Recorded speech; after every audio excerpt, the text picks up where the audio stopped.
The medieval street outside your door smells like rotting meat, human waste, and something you genuinely cannot identify. And that's before you've taken a single step. You wouldn't make it to noon. Here's exactly why. It's not the plague, the swords, or the backbreaking labor that finishes you first. It's everything at once. The food in your belly, the air in your lungs, the laws that own your body, and the violence baked into every hour. Your first meal of the day would end a modern dentist's career in shock. Medieval bread wasn't soft. It was dense, gritty, and laced with stone dust from the grinding process. Eat it every day for a decade, and your teeth are worn to the nerve by 30. Wash it down with ale, because the water wasn't a choice. Medieval water sources ran directly through streets that doubled as sewage channels. Dysentery killed more soldiers in medieval campaigns than enemy blades ever did. And you'd be drinking that same water before the sun cleared the rooftops. But surviving breakfast doesn't save you. The moment you finish eating, the feudal clock starts. 12+ hours of physical labor, hauling, plowing, building, with no legal right to stop and no body conditioning to handle it. Your spine, built for a desk and a car seat, would seize somewhere around hour 3. Even resting between tasks destroys you. Every surface, every bed, every person within arm's reach is carrying fleas and lice. The Black Death didn't need a formal invitation. It arrived on the rats sharing your floor. Your immune system has never trained for any of this. You are already losing, and noon hasn't happened yet. The ale, the gritty bread, the flea-ridden floor. Which one do you think would actually finish you off first? Drop your answer in the comments below. Now here's where it gets worse, because the physical misery is just the opening act. You'd try to rest, maybe duck into a church, the one place that feels like neutral ground. Wrong. Falling asleep during Mass got you thrown in the stocks. Laughing too loudly. Stocks. Coughing at the wrong moment? Depending on the priest, stocks. You didn't know these rules existed, and ignorance was not a defense medieval courts recognized. Step outside to find food, and you'd break another law before you touched anything. Every fallen branch in a royal forest was crown property.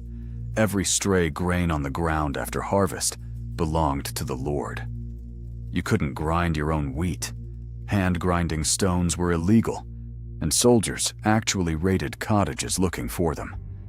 Your instinct to survive is legally a crime. Even if you somehow navigated all of it, you'd get sick. The infection was coming, and the person waiting to treat you was the barber surgeon. Same man who cut hair, same razors, no formal training.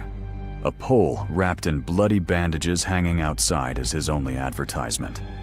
Survival odds from a routine infected wound were genuinely coin flip.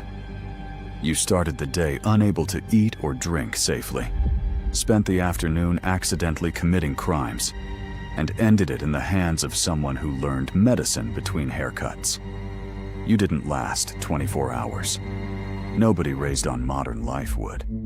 Subscribe for more medieval realities that make modern life feel like a luxury. Next, the medieval rules still secretly governing your life today. But if you think these horrors were left entirely in the dark depths of the past, you are mistaken. The ultimate paradox of our modern existence is that right now, at this very second, your daily life is governed by rules invented by medieval lords to control every single breath of their peasants.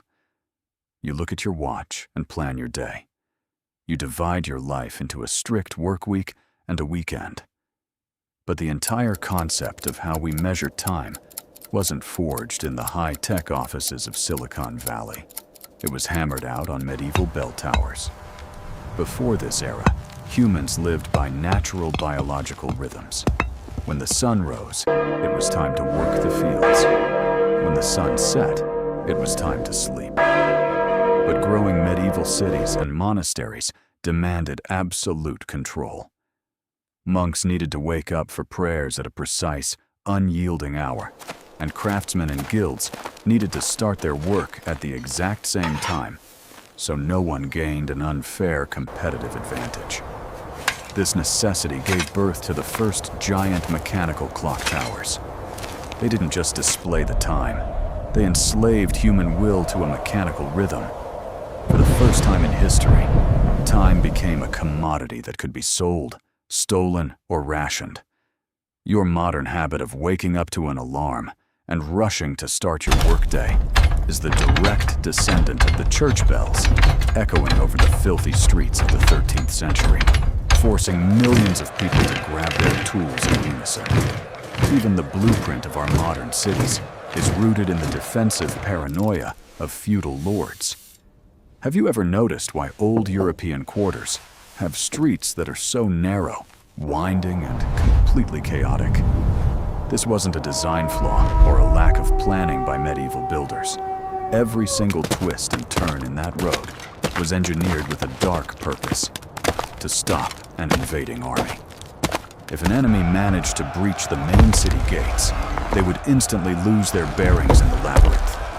The narrow corridors prevented attackers from forming a proper battle line, while around every blind corner, a lethal surprise awaited them in the form of an arrow Get out of the or way! a bucket of boiling oil. I can't see! Today, Watch out! we admire the romantic, picturesque architecture of these alleyways, completely blind to the fact that we are walking through ancient, active kill zones, where every stone was optimized for efficient slaughter.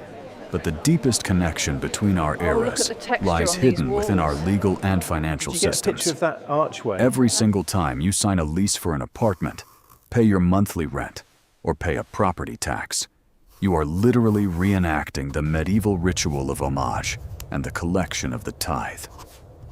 Back then, the concept of private property looked vastly different from what we know today. The land did not belong to the people who lived and bled on it. It belonged entirely to the king, who distributed it to his barons in exchange for absolute loyalty.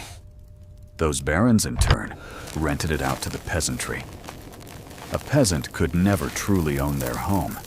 They could be violently evicted the moment they failed to meet their harvest quota. Does that sound familiar? The modern system of mortgages and rent is just a highly polished, legally sanitized version of feudal land tenure. You grind away for 40 or 50 hours a week to hand over a massive chunk of your income to a modern landlord or a banking institution, simply for the right to have a roof over your head. Furthermore, the very existence of passports, visas, and strict border control was born during this exact era. In the Middle Ages, an ordinary person rarely traveled more than 10 to 15 kilometers away from their birthplace in their entire lifetime. To undertake any journey, you required written permission from your local lord. If you were caught traveling the roads without a proper pass, you were automatically classified as a runaway serf, a vagrant, or a dangerous outlaw. The punishment was swift, brutal, and public. Our current global system of visa regimes, passports, and border checkpoints is a direct continuation of that medieval philosophy. The belief that a human being does not truly belong to themselves, and that their movement across the face of the earth must be strictly monitored and sanctioned by a higher authority. Even our higher education system, which we view as the pinnacle of modern enlightenment, is an almost identical copy of the medieval universities of Paris, Bologna, and Oxford. The vocabulary we use, bachelor, master, dean, lecture, comes directly from an era when books were so exceptionally rare and expensive that a professor literally had to read aloud from the single available copy, while students desperately scribbled down every syllable. The traditional graduation gowns and caps that students proudly wear today are not just a fashion statement. They are direct replicas of the robes worn by medieval clerics, because during those centuries, academic learning and religious devotion were were entirely inseparable. You celebrate your university graduation, wearing the exact same attire a young monk wore while defending his thesis on theology in the 12th century. We like to tell ourselves that humanity has taken a massive leap forward, leaving the Dark Ages far behind in the dust of history. We have surrounded ourselves with smartphones, autonomous vehicles, and smart homes. But if you scrape away this incredibly thin layer of technological gold plating, you will find that the foundation of our civilization remains unchanged. We still sell our limited time on Earth for the right to live on someone else's land. We still jump at the command of a mechanical timer, and we still cannot cross the globe without the explicit permission of our rulers. The Middle Ages never truly ended. The era just became cleaner, more comfortable, and learned how to mask itself as human progress. They're everywhere. You genuinely Run! would not Get out of survive the way! 24 hours in a real medieval city with all Help of its us! They're filth, killing everyone! rampant disease, and casual violence. But the ultimate irony is that you don't even need to travel back in time to experience it. You are already living by its rules. Every time you wake up to your alarm, pay your taxes, or hand over your passport at a border, you are paying your mandatory tribute to an invisible medieval king. The next time you complain about a grueling workday or a suffocating office space, remember this reality.